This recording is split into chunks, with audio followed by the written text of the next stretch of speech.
Osama bin Laden and Al-Qaeda have been explicit. They have been explicit, and they wrote and said that we attacked America because you had bases on our Holy Land in Saudi Arabia. You do not give Palestinians a fair treatment, and you have been bombing. I didn't say that. I'm trying to get you to understand what the motive was behind the bombing. At the same time, we had been bombing and killing hundreds of thousands of Iraqis for 10 years. Would you be annoyed? If you're not annoyed, then there's some problem. Right, well, if we're going to take what Al-Qaeda says their reason for attacking us is, why don't we take everything that they say? Much like Yasser Arafat, who would say one thing to his people and then another thing to the United Nations of the world, there is a propaganda line that they put out there for their reasons. But what if they say when no one's looking? In a book entitled The Al-Qaeda Reader, Raymond Ibrahim translates all of their work. And the reason why he did this because he was taken aback by one of their claims as to why they attacked the United States. This kind of, I wouldn't say shocked him, but it kind of disturbed him. It raised a red flag because it seemed disingenuous at best. Let's take a look at this issue and what Al-Qaeda's, or what their claim was as to why one of the reasons why they attacked the United States. Let's give a listen here.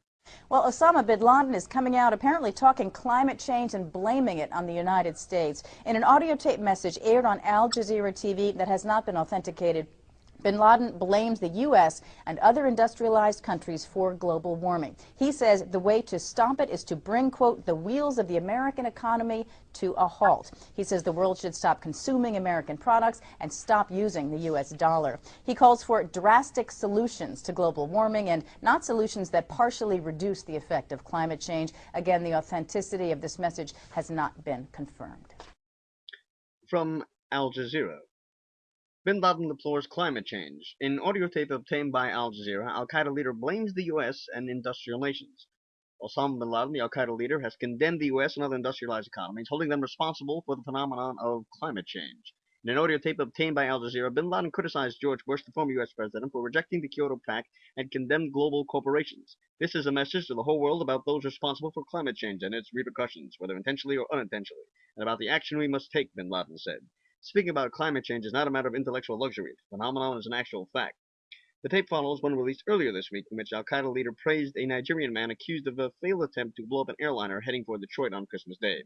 Grave repercussions. In the new recording, bin Laden says, all the industrial states are to blame for climate change, yet the majority of those states have signed the Kyoto Protocol and agreed to curb the emissions of harmful gases. He continued, however, George Bush Jr., preceded by the U.S. Congress, dismissed the agreement to placate giant corporations, and they are themselves standing behind speculation, monopoly, and soaring living costs. They are also behind globalization and its tragic implications, and whenever the perpetrators are found guilty, the heads of state rush to rescue them using public money.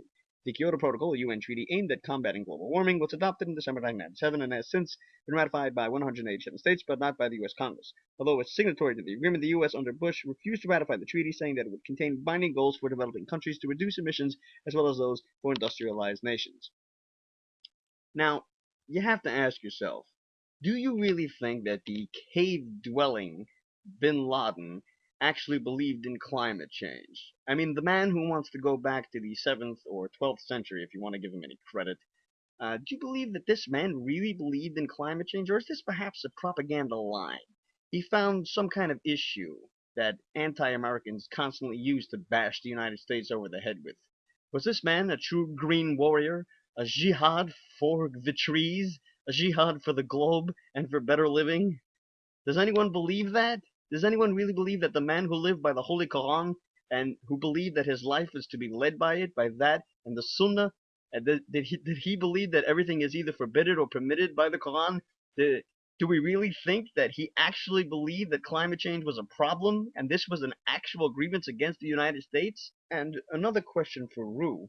Mr. Paul, if Al-Qaeda is concerned that we are not a green enough nation, should we, like Obama says, have more cylinders, more companies where we dump tons of money into to try to get green? Should we actually try to get more greener policies?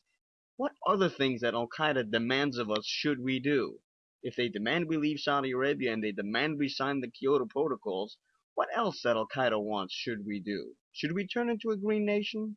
I asked the supposed Republican candidate what we should do. Or is this propaganda, much like of everything else he said to the public when he thought we were listening, and not exactly what he said to his followers and his listeners when he thought no one was paying attention, because apparently he didn't think that we could translate Arabic. I would suggest you look into a book called The Al-Qaeda Reader. Not that you're going to, but if you want to really know what the man said, because, we have to go by what he says. Well, all we have is his word, right? And separate his propaganda from what he actually believes. Go and find out, and then call us all crazy for believing that he's on a jihad against the West. Okay? Okay, why don't you go do that? Which you're not going to do. I know you're not going to do it. Why would you? Why would you expand your knowledge? No, I'm close-minded. Yeah, I know.